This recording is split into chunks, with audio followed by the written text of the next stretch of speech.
objective, after listening to this module, you'll be able to describe the importance of effectively managing time. The power of time. The bank of time.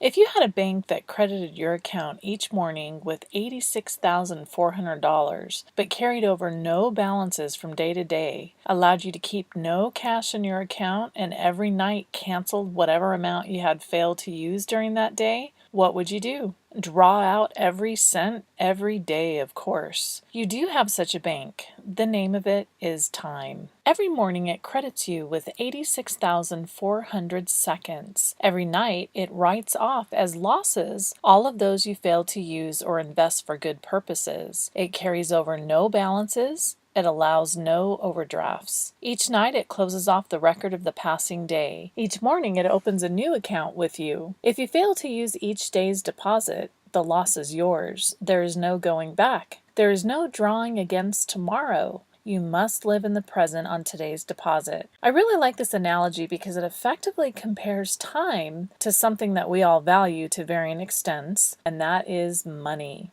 Can you imagine ripping up a $20 bill and throwing it in the trash can? Or worse, how about a $50 bill or a $100 bill? We just can't do that, or it would be extremely difficult and uncomfortable to do that. Wasting our time, which can be said to be just as valuable as money, should be just as uncomfortable as throwing a $20 bill in the trash can. Time management, or rather the lack thereof, has been cited as the #1 source of stress. Just an FYI, a second close was lack of money. It's been said that time is gone forever once spent and is the ultimate equal opportunity employer. Have you ever felt that there just aren't enough hours in a day to get everything done that you need to accomplish? Time management, which is the ability to prioritize, schedule, and execute personal responsibilities, may be a misnomer. The challenge is not to manage time, but to manage ourselves. Have we become slaves too, rather than masters of time? In other words, do you feel that sometimes you're running around putting out fires or having to run from one thing to the next? We're going to talk about prioritization and scheduling techniques in the next couple of modules, but here are a few general recommendations for managing time.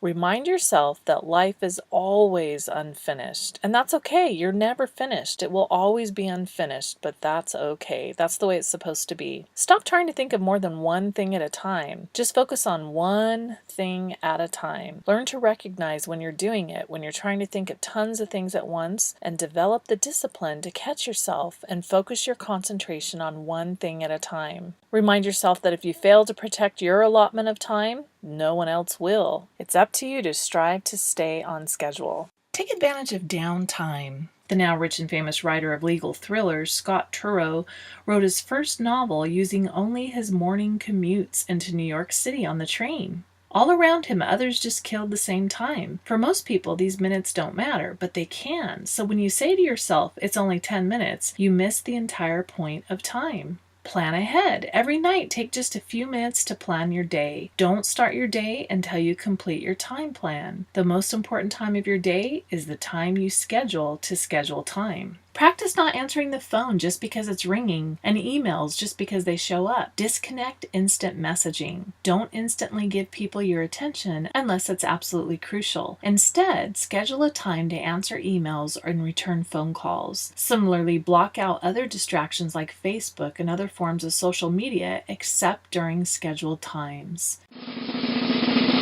Key points. Time is a precious commodity, and that's it.